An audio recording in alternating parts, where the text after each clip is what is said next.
ఇక్కడ మనం చూసినట్లయితే దేవుడు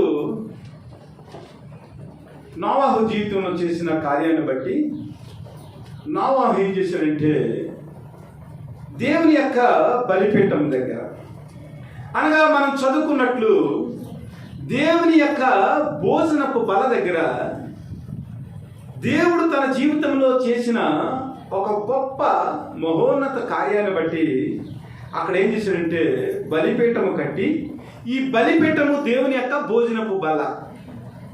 ఎందుకంటే బలిపీఠం దగ్గర దేవునికి బలి అర్పిస్తాము.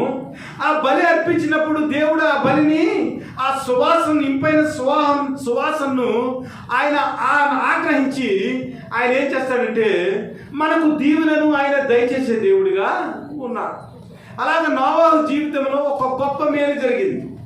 మనము సింపుల్గా చదివితే మనకేం అర్థమవుతుంది, కానీ నోవాహు కాలంలో జలప్రళయం వచ్చిందండి. జలప్రళయంలో మొత్తము భూమి మీద ఉన్న సమస్త శరీరులు, జీవులు అన్నీ చనిపోయాయండి. కానీ నోవాహు యొక్క భార్య, 3 కుమారులు, 3 కోడండ్రులు, అనగా 8 మంది ప్రజలు. అలాగే నోవాహు ఓడలో ఉన్న లేదా ఏ అయితే దేవుడు ఆజ్ఞాపించాడో అవన్నీ కూడా ఓడలోనికి ఎక్కిన తర్వాత, జలప్రళయం పోయిన తర్వాత దేవుని యొక్క ఓడలో ఏ అయితే దేవుడు చేర్చాడో అవి మాత్రమే మిగిలి ఉన్నవి. మొత్తము ప్రపంచమంతా కూడా నాశనమైంది. అనగా దేవుని యొక్క విమోచన కేవలము నోవాహు కుటుంబానికే అది దక్కింది. నోవాహు కుటుంబం ఒకటే సంరక్షించబడింది. నిజంగా ఇది ఎంత గొప్ప స్థుతి! ఇలాంటి పరిస్థితిని బట్టి మనము దేవునికి ఎంత గొప్ప ఆరాధన చేయాలి. ఇప్పుడు గొల్లపురంలో మొత్తం అంతా మునిగిపోయిందండి. ఒకే ఒక కుటుంబం బ్రతికుందండి. నిజంగా ఆ కుటుంబము ఎంత దేవుని స్థుతింటుంది. గొల్లపురంలో 50,000 మంది జనాభా ఉంటే 50,000 మంది కూడా జలప్రళయంలో చనిపోయారండి. ఒకే ఒక కుటుంబం రక్షింపబడిన కుటుంబము దేవుణ్ణి ఎంత గొప్పగా ఆరాధిస్తుంది, దేవుని కొరకు వారి జీవితాన్ని ఎంత గొప్పగా కట్టుకుంటుంది ఆలోచన చేయాలి. ఇక్కడ నోవాహు కూడా అలాగే చేశాడు. మొత్తం జలప్రళయం వచ్చింది. జలప్రళయం వచ్చిన తర్వాత అందరూ కూడా చనిపోయారు. ఇక భూమి మీద నోవాహు యొక్క కుటుంబం తప్ప మరి ఏ కుటుంబం లేదు. అలాంటి పరిస్థితుల్లో నోవాహు ఏం చేశాడంటే ఒక బలిపీఠాన్ని కట్టి దేవునికి దహన బలి అర్పించినప్పుడు దేవుడు ఆ సువాసనను మరి ఆయన పీల్చుకుని ఆయన ఏం చేశాడంటే నోవాహును దీవించినట్లుగా మనకు కనబడుతుంది. అనగా ఇక్కడ మనం ఆలోచన చేసినట్లయితే విమోచించిన దేవునికి, సంరక్షించిన దేవునికి తన కుటుంబముగా దేవునికి ఎంత ఆరాధన చేయాలో అంత ఆరాధన కూడా మరి నోవాహు బలిపీఠము కట్టి దేవునికి అర్పించిన వాడుగా మనకు కనబడుతున్నాడు. మన జీవితంలో కూడా ప్రభు అయిన దేవుడు మనల్ని విమోచించిన విధానాన్ని బట్టి, దేవుడు మన జీవితాల్లో చేసిన గొప్ప కార్యాలను బట్టి దేవుని భోజన బల దగ్గర మన జీవితం కూడా ఎలా ఉండాలంటే పరిమళ సువాసన కలిగిన తైలము యొక్క మాధుర్యం ఎంత గొప్పగా ఉంటుందో మన జీవితం కూడా ఇక్కడ నోవాహు తన బలిని అర్పించినప్పుడు ఇంపైన సువాసన ఎలాగైతే ఉందో మన జీవితం కూడా దేవునికి ఇంపైన సువాసనగా మన జీవితం ఉండాలనేది ఒక గొప్ప ఆరాధనా భావంగా, అనగా ప్రియుడైన యేసుక్రీస్తుకి ప్రియురాలైన సంఘము అనునిత్యము కూడా కృతజ్ఞత కలిగి, స్తుతి కలిగి, విధేయత కలిగి, సమర్పణ కలిగిన జీవితాన్ని జీవించే విధంగా మన జీవితాలు ఉండాలనేది మనం నేర్చుకోవాల్సిన విషయం. మనము మొన్న ఈస్టర్ పండుగ గురించి ఆలోచన చేస్తాం. ఈ ఈస్టర్ పండుగలో మనం మార్కు శుభవార్త 16వ అధ్యాయం కానీ, అలాగే లూకా శుభవార్త 24వ అధ్యాయము 1వ వచనాన్ని కనుక చూసినట్లయితే ఇక్కడ కొంతమంది స్త్రీలు ఏం చేశారంటే ప్రభు అయిన యేసుక్రీస్తు చనిపోయిన తర్వాత సమాధుల దగ్గరికి వెళ్ళి ప్రభు అయిన యేసుక్రీస్తుకి తమ ఆరాధనా భావాన్ని వ్యక్తపరచడానికి వారు ఏం చేశారంట, మంచి సువాసన కలిగిన పరిమళ తైలపు ఆ తైలాన్ని పట్టుకుని దేవుని యొక్క సమాధికి పుయ్యాలని వారు ఏం చేశారంటే తెల్లవారుజామునే లేచి యేసుక్రీస్తు యొక్క సమాధి దగ్గరికి వెళ్ళి వారు ఏం చేశారంటే పరిమళ తైలపు సువాసన కలిగిన సుగంధ ద్రవ్యాన్ని పట్టుకుని క్రీస్తు యొక్క మృతదేహాన్ని అలంకరించడానికి వారు వెళ్ళారు. అంటే ఇందులో ప్రభువైన యేసుక్రీస్తుని ఆరాధించటంలో, ప్రభువైన యేసుక్రీస్తుకి విధేయత చూపించటంలో, ప్రభువైన యేసుక్రీస్తుకి తమ ప్రేమను వ్యక్తపరచడంలో వారు ఏం చేశారంటే సువాసన కలిగిన సుగంధ తైలాలు పూసుకుని పట్టుకుని యేసుక్రీస్తు యొక్క సమాధి దగ్గరికి వారు వెళ్ళినట్లుగా కనబడుతుంది. కాబట్టి మన జీవితంలో ప్రతి విషయంలో కూడా మనం ఏం చేయాలంటే దేవునికి పరిమళ తైలపు సువాసన గల జీవితాలుగా మన జీవితాలు కట్టుకోవాలి. అయితే మనుషులుగా మన జీవితాల గురించి ఆలోచన చేసినప్పుడు మన జీవితాల్లో ఏమాత్రం కూడా పరిమళ తైలపు సువాసన కనపడదు. మన క్రియల ద్వారా కానీ మన యొక్క క్రియలలో ఉన్న ఆ శ్రేష్టతను గురించి మనం ఆలోచన చేసినప్పుడు ఏ విధముగాను కూడా మన జీవితంలో సువాసన కల్పించదు. అయితే ఎలాగ మన జీవితాల్లో దేవుని యొక్క సువాసన మనం పొందుకోగలము? అసలు మన జీవితంలో పరిమళ తైలపు సువాసన ఉందా లేదా ఆలోచన చేయాలి. ప్రతినిత్యము మన అనుదిన జీవితాన్ని గనక మనం ఆలోచన చేసినట్లయితే మన జీవితంలో ఉన్న క్రియలు, మన జీవితంలో ఉన్న ఆలోచనలు ఇవన్నీ క్రీస్తుకు పరిమళ సువాసన తైలముగా ఉన్నవా? అసలు మనలో సువాసన ఉందా లేదా? మనమందరం మట్టివారమండి, మనమందరం పాపులమండి. కానీ మన జీవితాల్లో సువాసన ఎలా వస్తుంది? ఎస్సేరు రాణి కాదు, ఎస్సేరు రాణి కాదు. అహస్వరసు భార్య వస్తి రాణి. అయితే ఈ వస్తి ఏం చేసిందంటే రాజుకి వ్యతిరేకంగా విందు చేసి తన ఇష్టం వచ్చినట్లు చేసింది. రాజుగారు వచ్చేమన్నాడంటే రాజుల దగ్గర, నా స్నేహితుల దగ్గర నువ్వు డ్యాన్స్ చేయాలన్నాడు. నేను రాణిని డ్యాన్స్ చేయను అంటే మాదీయులు పార్సీకుల యొక్క శాసనాన్ని బట్టి ఏ స్త్రీ అయినా కూడా రాజుని వ్యతిరేకిస్తే ఆమెను రాణి పోస్ట్ నుంచి తీసేయాలి, ఇంకా అసలు ఆ దేశంలోనే ఉండకూడదు. అప్పుడు ఏమైందంటే వస్తి రాజులకు పోయింది. ఒక సామాన్యురాలు ఎస్సేరు బానిస పిల్ల. ముద్దుకై ఇశ్రాయేల్ అందరూ కూడా ఆ రాజు కింద బానిసత్వంలో ఉన్నారు. అయితే ఏమైందంటే ఈ ఎస్సేరు దేవుని యందు భయభక్తులు గల బిడ్డ కాబట్టి దేవుని యొక్క ప్రణాళికలో వస్తికి బదులుగా ఎస్సేరు నందు అహస్వరసుకు కనికరం కలిగింది. కాబట్టి ఏమైందంటే ఎస్సేరు వైపు తన యొక్క దండాన్ని చూపించినప్పుడు ఎస్సేరు రాణి అయిపోయింది. అప్పటి వరకు ఎస్సేరు జీవితంలో సువాసన ఏమీ లేదు. ఎస్సేరు ఒక మామూలు బాలిక, ఎస్సేరు ఒక మామూలు యూదా జాతికి సంబంధించిన యువతి. కానీ అశ్వరోసును పెళ్లి చేసుకున్నప్పుడు ఎస్సేరు ఏమైంది? రాణి అయిపోయింది. ఈ స్టోరీ నుంచి మనకు ఏమర్థం కావాలంటే మన రాజు ప్రభువైన యేసుక్రీస్తు ఆయన నిరంతరము రాజు అయి ఉన్నాడు. ధవళవర్ణుడు, రత్నవర్ణుడు, 10,000 మందిలో అతి సుందరుడు.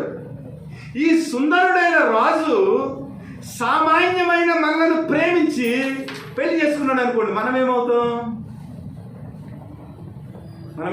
రాజు పెళ్లి చేసుకుంటే ఏమవుతామండి? రాజు పెళ్లి చేసుకుంటే మనం ఏమవుతామండి? రాణి అవుతాం, అంత సింపుల్. పాస్టర్ భార్య ప్రార్థన చేయకపోయినా పాస్టర్ గారే, ప్రార్థన రాకపోయినా పాస్టర్ గారే కదా. అలాగనమాట మన జీవితంలో సువాసన ఏమీ లేదు. మనము మట్టి మనుషులము, మనకు ఏ విధమైన ఆధిక్యతలు లేవు. కానీ ప్రభువైన యేసుక్రీస్తు మన ప్రియుడు కాబట్టి, ప్రభువైన యేసుక్రీస్తు మన రాజు కాబట్టి, ప్రభువైన యేసుక్రీస్తు మన ప్రభు కాబట్టి ఆ ప్రభువు మనలను కోరాడు. ఇదిగో నీ ప్రియుడు నిన్ను కోరుచున్నాడు. 45వ కీర్తనలో చూసినట్లయితే, ఇదిగో ప్రియురాల, నీ ప్రియుడు నీ సౌందర్యమును కోరినవాడు, నీ ప్రభు నిన్ను కోరుకున్నవాడు. అలాగే ప్రభు యేసుక్రీస్తు ఏం చేశాడంటే, పాపులమైన మనల్ని ఏం చేశాడంటే ప్రేమించి, ఈ రాజు ఏం చేశాడంటే మన కొరకు ఆయన ప్రాణాన్ని ఇచ్చి మనకు కొనుక్కున్నాడు. మనలను ఏం చేశాడంటే తన భార్యగా అనగా సంఘాన్ని ఆయన రక్తం చేత కొని ఏం చేశాడంటే దానిని వధువుగా మార్చుకున్నాడు.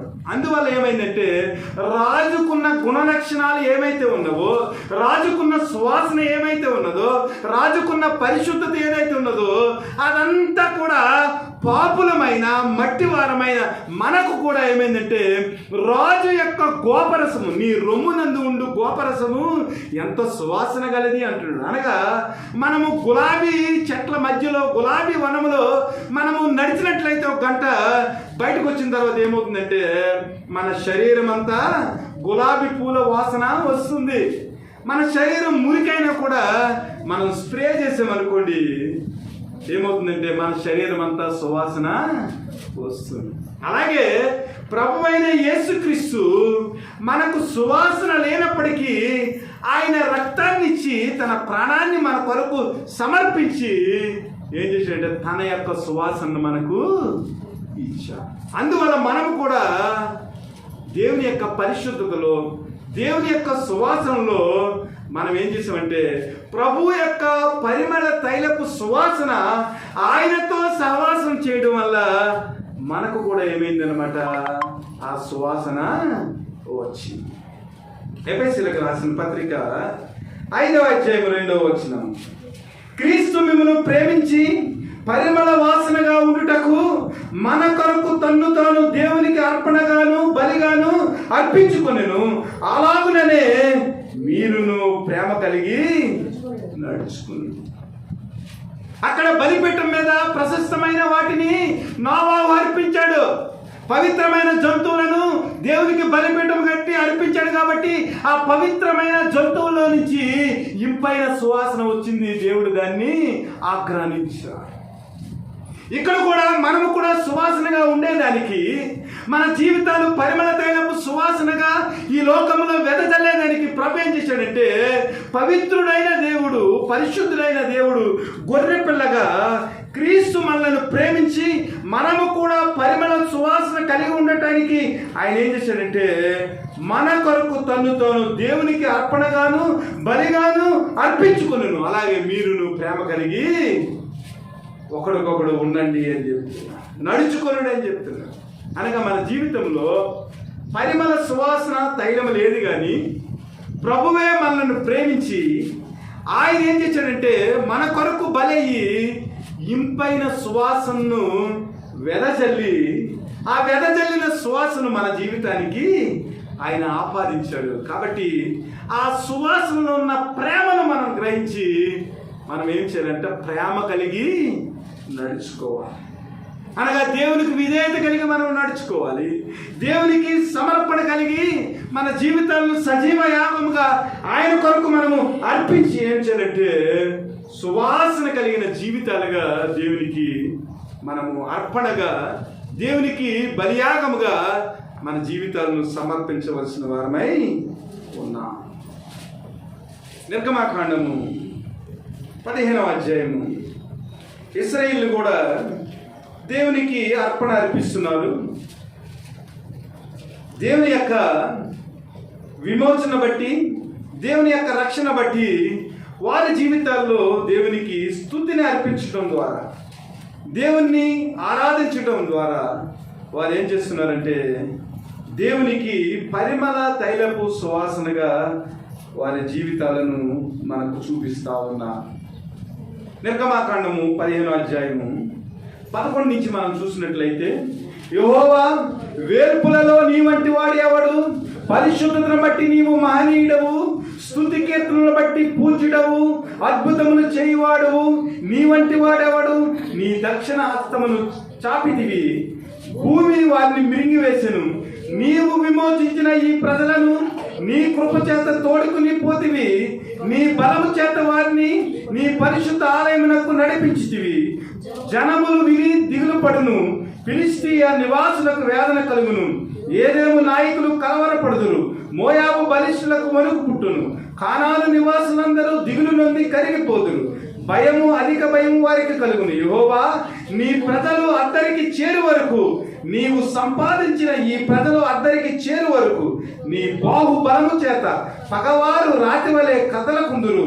నీవు నీ ప్రజలను తోడుకుని వచ్చేదవు. యెహోవా, నీ స్వాస్థ్యమైన కొండ మీద నా ప్రభువా, నీవు నివసించుటకు నిర్మించుకున్న చోటును నీ చేతులు స్థాపించిన పరిశుద్ధాలయమందు వారిని నిలబెట్టుదవు. యెహోవా, నిరంతరము యేలువాడు.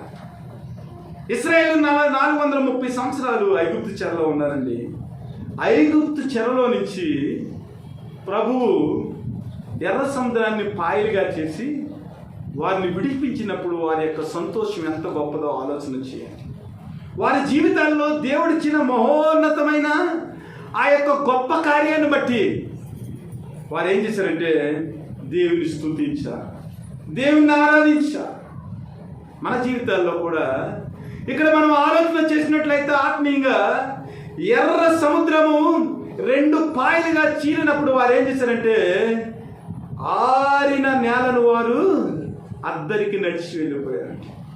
మన జీవితాల్లో కూడా ప్రభువైన యేసుక్రీస్తు యొక్క శిలువ యాగాన్ని గురించి మనం ఆలోచన చేసినట్లయితే కల్వరిగిరిలో ప్రభువైన యేసుక్రీస్తు వారు కాచిన రక్తం చేత మనము కూడా ఏం చేసామంటే పాపము నుంచి పరలోకానికి ఆయన చేల్చబడిన ఆ వీపు మీదుగా మనం ఏం చేస్తాం, పరలోకానికి ఎక్కేసాం. కాబట్టి పరలోకానికి చేరుకున్న మనము దేవుడు చేసిన విమోచన కార్యాన్ని బట్టి మన జీవితంలో స్తుతి చెల్లించవలసిన వారమై ఉన్నాం. ఇదిగో ప్రభా, నీవు విమోచించిన ప్రజలు ప్రభా, నీవు విడిపించిన ప్రజలు ఎంత గొప్ప ప్రజలు ప్రభా. వీరిని ఏం చేసావంటే నీ చేతుల చేత స్థాపించిన పరిశుద్ధ ఆలయమందు వారిని నిలబెట్టావు. యెహోవా, నిరంతరము వేలువాడు ప్రభా. యెహోవా, వేర్పులలో నీ వంటి వాడు ఎవడు ప్రభా. పరిశుద్ధులను బట్టి చూస్తే నీవు మహనీయుడు ప్రభా. స్తుతి కీర్తనలతో నీవు పూజనవు ప్రభా. అద్భుతములు చేయవాడు ప్రభా. అసలు నీ వంటి వాడు ఎవడున్నాడు ప్రభా.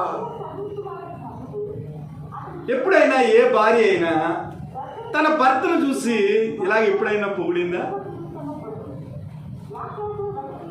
ఆలోచన చేయండి.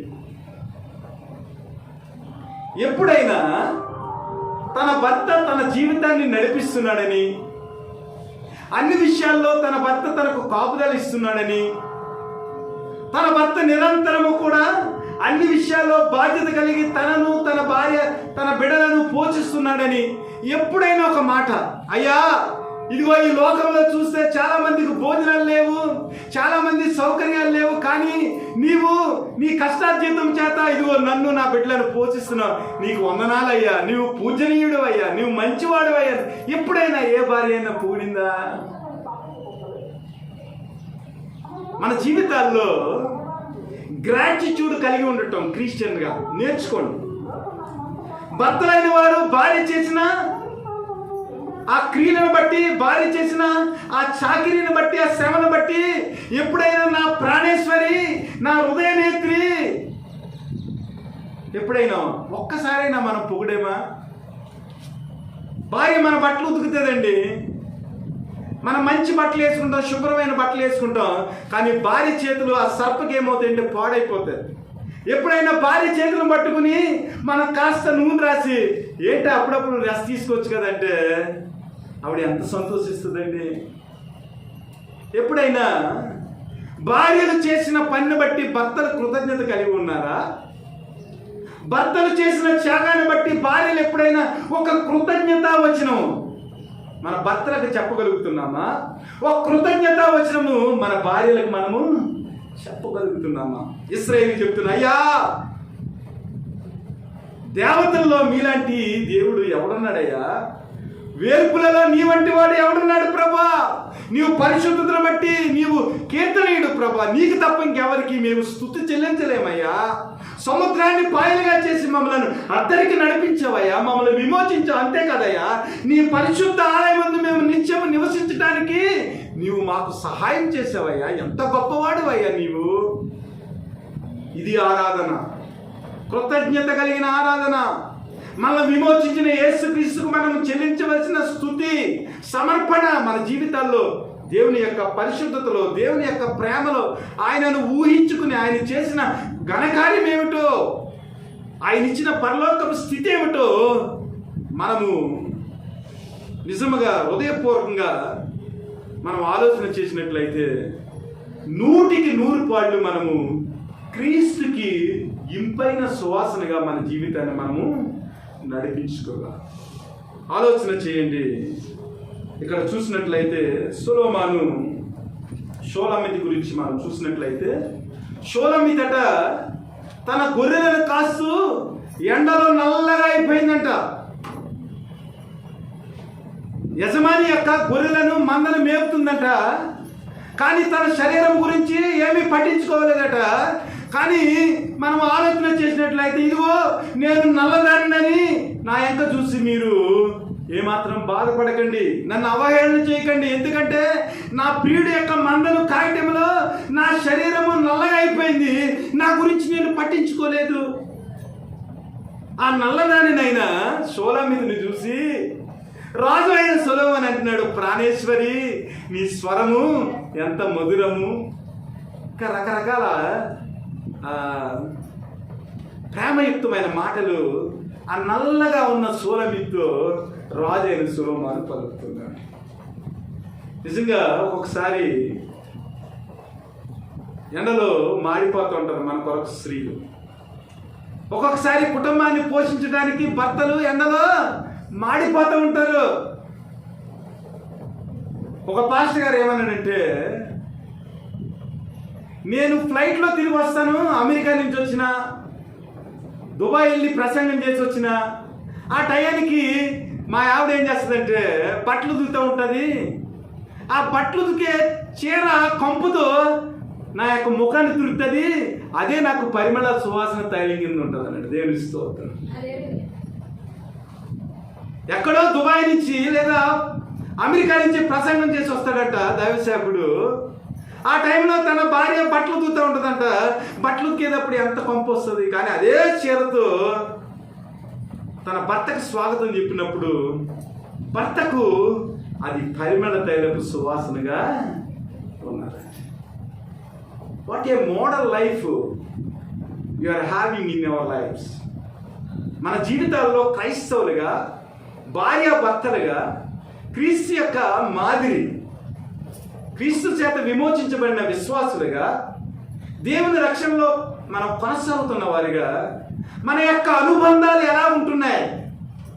షోలమితిని చూసి, నల్లగా ఉన్న షోలమితిని చూసి రాజైన సొలొమోను నా ప్రియురాలా అంటున్నాడు. నిజంగా అలాంటి ఇంటిమెసీ మన కుటుంబాల్లో ఉంటుందా? ఆలోచన చెయ్యాలి. శారీరక బంధమే ఉందా, లేదా ఆత్మీయమైన క్రీస్తు బంధాలు మన జీవితంలో క్రైస్తవులుగా మనకు ఉన్నవా? ఆలోచన చెయ్యాలి. ఇశ్రాయేలుకి యెహోవా దేవుని వైపు ఒక గొప్ప ఆరాధన ఉంది. నోవాహుకి విమోచించిన దేవుని బట్టి గొప్ప ఆరాధన ఉంది. తన జీవితంలో దేవుడు ఏం చేశాడో గొప్ప ఆరాధన కలిగి వారు ఉన్నారు. చనిపోయిన యేసుక్రీస్తుకి సుగంధ తైలాలు పట్టుకుని స్త్రీలు సమాధి దగ్గరికి వెళ్ళి ఆయన్ని ఆరాధించాలని అనుకుంటున్నారు. మరి మన జీవితంలో దేవునికి యోగ్యమైన పరిమళ తైలపు సువాసనగా మన జీవితాలు ఎలా ఉంటున్నాయి? ఆయనను ప్రేమించిన వ్యక్తులుగా, ఆయన రక్తం చేత కొనబడిన వ్యక్తులుగా, ఆయన చేత విమోచించబడిన వ్యక్తులుగా, ఆయన భోజన బల్ల చుట్టూ కూర్చున్నప్పుడు మన యొక్క జీవితము పరిమళ తైలపు సువాసనగా ఆయనకు అనిపిస్తుందా? మన క్రియల్లో పరిమళ సువాసన వెదజల్లుతుందా? ఆలోచన చెయ్యాలి. అపోస్తుల కార్యంలో 9వ అధ్యాయంలో యొప్పేలో తబిత అని ఒక శిష్యురాలు ఉందట. ఆమె పేరు ఇంకో రకంగా చూస్తే ద్వారకా. ఈ ద్వారకా యొక్క స్థితిని కనుక చూస్తే ఆమె సత్క్రియలను, ధర్మకార్యములను బహుగా చేసి ఉండెను. ఆ దినముల యందు ఆమె కాయిలా పడి చనిపోగా వారు శవమును కడిగి మేడగదిలో పరుండబెట్టిరి. లుద్దా ఎప్పేకు దగ్గరగా ఉండుట చేత పేతురు అక్కడ ఉన్నాడని శిష్యులు విని అతడు తడువు చేయక తమ ఎంతకు రావాలని వేడుకుంటకు 2 మనుషులని అతని ఎంతకు పంపిరి. పేతురు లేచి వారితో కూడా వెళ్ళి అక్కడ చేరినప్పుడు వారు మేడగదిలోనికి అతన్ని తీసుకుని వచ్చి విధవరాండ్రులందరూ వచ్చి ఏడ్చుచు దోర్కా తమతో కూడా ఉన్నప్పుడు కుట్టిన అంగీలను వస్త్రములను చూపుచు అతని ఎదుట నిలిచి. దోర్కా చచ్చిపోయిందండి. కానీ దోర్కా చనిపోయినప్పటికీ కూడా ఏమైందంటే ఆమె చేసిన గొప్ప క్రియలు, సత్క్రియలను, ధర్మకార్యములను బహుగా చేసి ఉండెను. విధవరాండ్లకి, అక్కడ ఉన్న అనాథులకు ఆమెకున్న మొత్తం అంతా కూడా పంచి పెడేసింది. అంతేకాకుండా ఆవిడ ఏం చేసిందంట, విధవరాండ్లకు బట్టలు లేకపోతే వారికి ఏం చేసిందంట, అంగీలను కుట్టిందంట. ఆ కుట్టబడిన అంగీలు ఏం చేశారంటే ఆమె చనిపోయినప్పుడు పేతురు వచ్చినప్పుడు పేతురికి ఏం చేశారంటే ఆ వస్త్రములను చూపుచూ ఆమె ఎదుట నిలిచి. నిజమైన పరిమళ సువాసన అంటే ఇది. మనకేమవుతుందంటే మన జీవితంలో సత్క్రియలు లేక, మన జీవితంలో మంచి కార్యాలు లేక మనం చచ్చిపోయినప్పుడు ఏం చేస్తామంటే కంపు కొడతాం. కాబట్టి మన వాళ్ళు ఆ కంపు కొట్టకుండా ఉండేదానికి అత్తలోనే పౌడర్ వేస్తాం. నిజంగా మన జీవితము చనిపోయినప్పుడు మన క్రియలు అక్కడున్న ప్రజల నోట నుంచి సువాసనగా మన రాజైన యేసుక్రీస్తు దగ్గరికి వెళ్తున్నావా? మనం చచ్చిపోయినప్పుడు ఏమండి, ఇదిగో ఈవిడ ఇలాంటి కార్యాలు చేసింది, ఈయన ఇలాంటి కార్యాలు చేశారని అక్కడికి వచ్చిన పెద్దల దగ్గరికి వచ్చి మనం చేసిన కార్యాలను ఒక సాక్ష్యంగా మన కొరకు అక్కడ చూపించగలుగుతున్నారా? దోర్కా చచ్చిపోయిందండి. చచ్చిపోయినప్పుడు దోర్కా చేసిన సత్క్రియలను, ఆమె కుట్టిన వస్త్రాలను, అంగీలను ఏం చేశారంటే అక్కడికి వచ్చిన పేతురు దగ్గరికి వచ్చి, ఇదిగో ఈమె ఎంత గొప్పదో మీరు చూడండి, ఈమె జీవితంలో ఉన్న సువాసన ఏమిటో మీరు చూడండి, ఈమె జీవితంలో ఉన్న ఇంపైన వాసన ఏమిటో మీరు చూడండి పేతురు గారని అక్కడ ఉన్న విధవరాండ్రందరూ కూడా ఆమె చూపించిన పరిమళ తైలపు సువాసన క్రియలను పేతురు గారికి చూపించినట్లుగా మనకు కనబడుతుంది. దేని బిడ్డలారా, ఇక్కడ చూసినట్లయితే పేతురు గారు మరి ప్రార్థన చేశారు, మోకాళ్ళుని చేసి ఏమైందంటే ఆమెను సజీవురాలిగా వారికి అప్పగించింది. దేవుని స్తోత్రం. వారి యొక్క క్రియలు, దోర్కా యొక్క క్రియలు ఏమైందంటే తన జీవితంలో పోయిన ప్రాణాన్ని తిరిగి రప్పించుకుంటానికి ఆ పరిమళ తైలపు సువాసన ఆమెకు సహకారం చేసింది.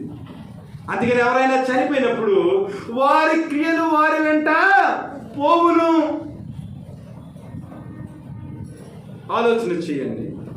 నీ క్రియలు ఏమైతే ఉన్నావో, ఈ లోకంలో నువ్వు జీవించిన సువాసన గల జీవితం ఏదైతే ఉందో అది పరలోక రాజ్యంలో ప్రభు ఎదుట నిన్ను సువాసనగా నిలబెడుతుంది.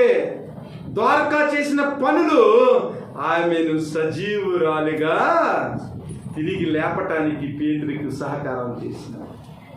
దేవుని బిడ్డలారా, మనం కూడా ఇది పునరుద్ధాన ఆలోచనతో మనం గనక ఆలోచన చేసినట్లయితే మన క్రియలే మనలను పునరుద్ధానంలో నిలబెడతాయని మనం నేర్చుకోవాలి. మేలు చేసిన వారు మేలు పునరుద్ధానమునకును, కీడు చేసిన వారు కీడు పునరుద్ధానమునకును పోవుదురు. నీ జీవితము పరిమళ సువాసనగా ఉంటే నువ్వేం చేస్తావంటే మేలు పునరుద్ధానంలో జీవంతో లేస్తావు. కాబట్టి మన జీవితంలో ఎలాంటి సువాసనను మనము కలిగి ఉన్నాము ఆలోచన చేయాలి. మార్కు శుభవార్తలో ఇంకొక 2 స్త్రీలు ఉన్నారు. ఎందుకంటే సంఘము స్త్రీకి సాదృశ్యంగా ఉంది.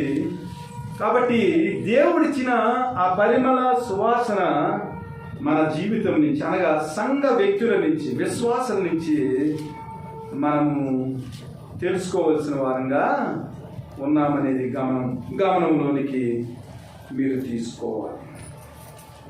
ఇక్కడ 14వ అధ్యాయంలో మనం చూసినట్లయితే ఒక స్త్రీ ఉంది.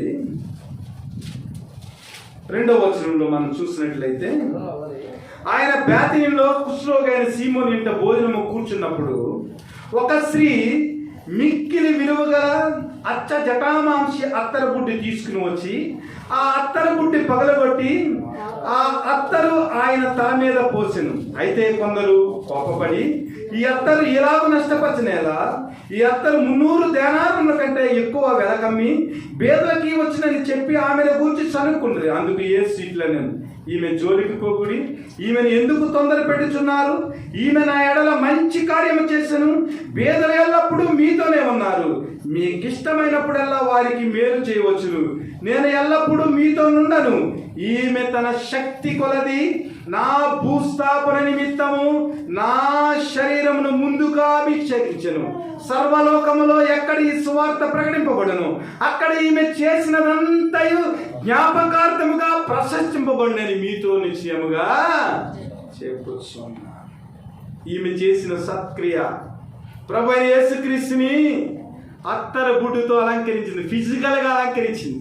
అక్కడ రాజును మనము పరిమళ తైలపు సువాసనగా ఆరాధనలో మనం అలంకరించాలి. ఇక్కడైతే స్త్రీ ఏం చేసిందంటే, దేవుడు తనకిచ్చిన విమోచన బట్టి ఈ స్త్రీ యొక్క నేపథ్యాన్ని కనుక మనం ఆలోచన చేసినట్లయితే ప్రభువు చేత క్షమించబడ్డాయి. తన యొక్క పాపములు క్షమింపబడి దేవుడు చేసిన ఆ కార్యాన్ని బట్టి, దేవుడిచ్చిన క్షమాపణను బట్టి, విమోచన బట్టి దేవుని మీద గొప్ప ఆరాధన వచ్చేసింది.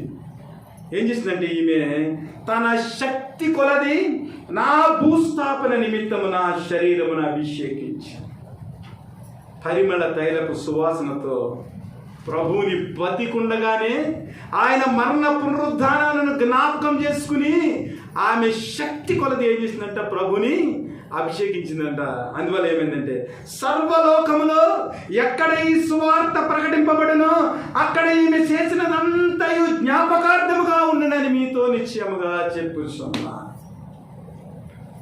ఆమె చేసిన పని బట్టి ఆ అత్తరు యొక్క వాసన ఎప్పటి వరకు ఉందండి? ప్రభు చనిపోయి 2000 సంవత్సరాల పైన అయింది. 2000 సంవత్సరాల 26 సంవత్సరాలు అయింది. 2026 సంవత్సరాలు అయింది.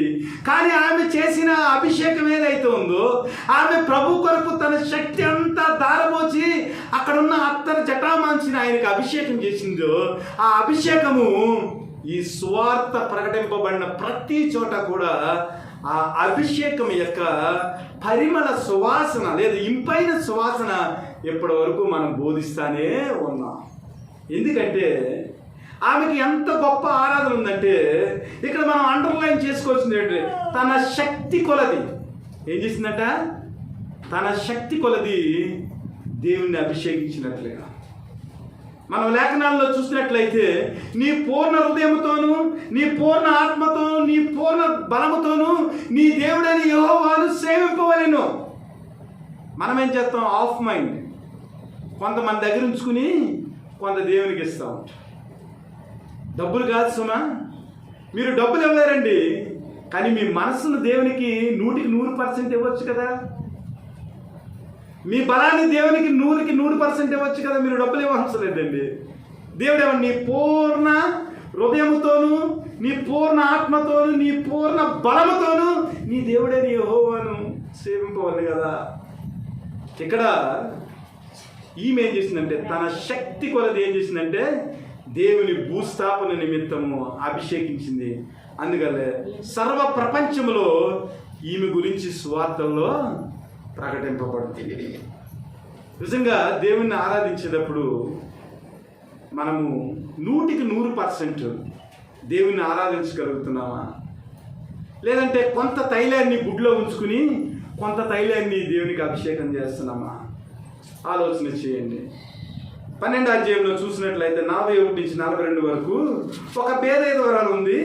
ఆమె వచ్చి 2 కాసులు వేయగా ఆయన తన శిష్యులను పిలిచి, కానుక పెట్టెలో డబ్బులు వేసిన వారందరికంటే ఈ పేదరాలు ఎక్కువ వేసిన మీతో నిశ్చయంగా చెప్పుచున్నాను. వారందరూ తమకు కలిగిన సమృద్ధిలో నుండి వేసిరు, కానీ ఈమె తన లేమిలో తనకు కలిగినదంతయు అనగా తన జీవనమంతయు వేసినని చెప్పింది. ఈమె తన శక్తి కొలది ఈమె చేసిందంట. ఇక్కడ పేద విధవరాలంట తన జీవనమంతయు కానుకల పెట్టిలో వేసిందంట. ఒక ఆయన ఏమంటాడంటే, నువ్వు కానుక ఎంత వేసామన్నది ప్రాముఖ్యం కాదు, కానీ నీ దగ్గర ఎంత ఉంచుకున్నాననేది ప్రాముఖ్యం అన్నాడు. నీవు కానుకల పెట్టిలో నువ్వు ఎంత వేసావన్నది పెద్ద ప్రాముఖ్యం కాదు. ఒకసారి ఒక పాస్టర్ గారికి నాకు డిస్కషన్ వచ్చింది దీని గురించి. ఆయన అన్నాడు, పాలరాజు గారు, పలానా ఆయన చర్చికి 6 లక్షలు ఇచ్చాడు కదా, ఎంత గొప్ప అన్నాడు. మీరు కరెక్ట్గా ఉన్నారండి అన్నాడు. కరెక్ట్గా ఉన్నాను. అయితే మీ స్టేట్మెంట్ని వెనక్కి తీసుకున్నాను. యా, ఆ 6 లక్షలు దేవుని మందిరానికి కానుక ఇచ్చిన వ్యక్తికి ఎన్ని కోట్లు ఉన్నాయి మీకు తెలుసా? ఎన్ని ఉంటాయి అన్నాడు. అసలు మీకు తెలుసా అన్నాను. ఏమో ఒక 5-6 కోట్లు ఉంటాను. నో ఆయన దగ్గర 60 కోట్లు ఉందన్న. ఎంత ఉందన్న? 60 కోట్లు. నీకు ఎలా చేసాను లెక్కెట్టాను అంతే. ఇదిగో పలానా ఆయనకి పలానాది ఉంది, అక్కడ ఉంది, ఇక్కడ ఉంది, ఇక్కడ ఉంది, మొత్తం అతను ఆస్తి అంతా కలిపి 60 కోట్లు. 60 కోట్లలో 6 లక్షలు పెద్ద గొప్ప. అది కోటికి 100 లక్షలు, 600 లక్షలు ఉంటే 6 లక్షలు ఇచ్చాడు గొప్ప. ఈ స్టేట్మెంట్ వెనక్కి తీసుకున్నాను. అక్కడ కానుక పెట్టిలో చాలా మంది ఎక్కువ వేశారండి. శాస్త్రులు పరిచయం కాగితాలు వేశారు. కానీ ఈ పేద విధవరాలు తనకి 2 కాసులు ఉన్నాయి. ఎందుకంటే దేవాలయంలో 2 కాసులు ఉంటేనే కానీ దేవాలయంలోనికి రావడానికి వీలు లేదు.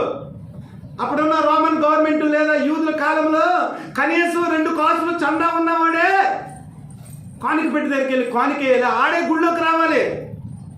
ఇక్కడ పేద విధవరాలు ఏం చేసిందంటే, ప్రభువుని ఆరాధించేదానికి, ప్రభువుని స్తుతించేదానికి ఏం చేసిందంటే, తన జీవితంలో దేవుణ్ణి ఆరాధించడానికి 2 కాసులు సంపాదించుకుని, తన జీవితం అంతా కూడా శ్రమపడి ఆ 2 కాసులు సంపాదించుకుని, ఆ 2 కాసులు అనగా తన జీవనమంతయు ఆ బిడ్లో వేసి, అనగా తన సర్వస్వాన్ని ప్రభువుకు సమర్పించి దేవుణ్ణి ఆరాధించి, ఇది నిజమైన పరిమళ సువాసన. నువ్వు ఎంత వేసేవన్నది కాదు, నువ్వు ఎంత నీ దగ్గర ఉంచుకున్నావు అనేది దేవుడు లెక్క చెప్పమంటాడు. కాబట్టి దేవుని బిడ్డలారా, క్రీస్తుని కలిగిన వారముగా రోమాపత్రికలో పౌలు ఏమంటాడంటే, నిజమైన పరిమళ సువాసన ఎలాగొస్తుందంటే, సజీవ యాగముగా మీ శరీరములను దేవునికి సమర్పించుడి. మొత్తం అంతా కూడా దేవునికి మనం ఏం చేయాలి? సజీవ యాగముగా, మనం జీవిస్తూనే దేవునికి సజీవ యాగముగా సమర్పించాలి. పవిత్రమైన వాటిలో కొన్నిటిని నోవాహు బలిపీఠం కనుక అర్పించినప్పుడు ఇంపైన సువాసన వచ్చింది. ప్రభువైన యేసుక్రీస్తు తను తాను మన కొరకు 100% అర్పించుకున్నాడు. తన జీవితంలో, తన శరీరంలో కనీసము నీటి బొట్టు కూడా లేకుండా సైనికుడు పొడిచినప్పుడు శరీరంలో నీళ్లు కూడా కారిపోయింది. సజీవ యాగముగా తనకున్నదంతయు, తన శక్తి కొలది, తన జీవనమంతయు దారపోసి ప్రభువైన యేసుక్రీస్తు వారు మనము పరిమళ సువాసనగా ఉండటానికి ఆయన కలువరి శిలువలో త్యాగం చేశారు. మరి ఆ రోజు భోజనం బల్ల దగ్గర కూర్చున్నప్పుడు నీ జీవితము పరిమళ తైలపు సువాసనగా కనిపిస్తుందా? నీ దగ్గర సువాసన లేదు, కానీ ఆయన ఇచ్చిన సువాసనను నువ్వు పోగొట్టేసుకుంటున్నావా? ఆలోచన చేయాలి. దేవుని బిడ్డలారా, మన జీవితాల్లో దేవుణ్ణి మనం ఎలాగ ఆరాధించగలుగుతున్నాం? మన క్రియలను బట్టి, మనం చేసే అనేక రకాల విషయాలను బట్టి మన జీవితంలో మన ప్రియుడైన యేసుక్రీస్తుకి మనము పరిమళ సువాసన తైలంగా ఉండగలుగుతున్నామా?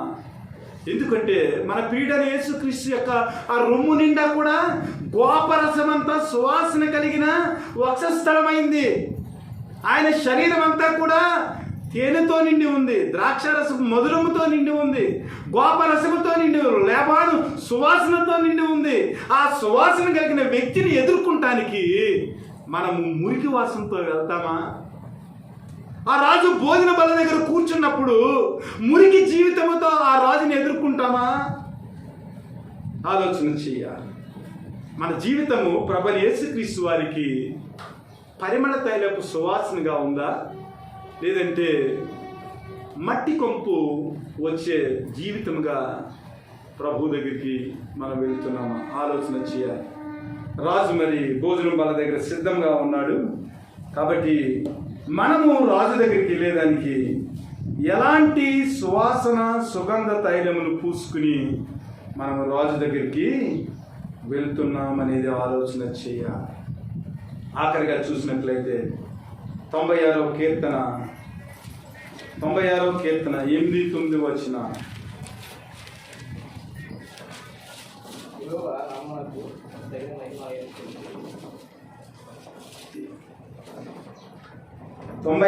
అధ్యాయము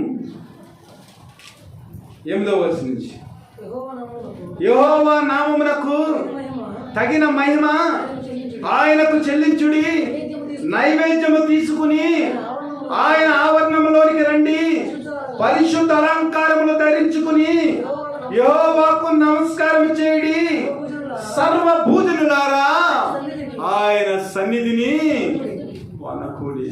ప్రశ్న వేస్తున్నాడు దావీదు. ప్రభువైన యేసుక్రీస్తు ఎంత పరిశుద్ధుడో చెప్పాడు.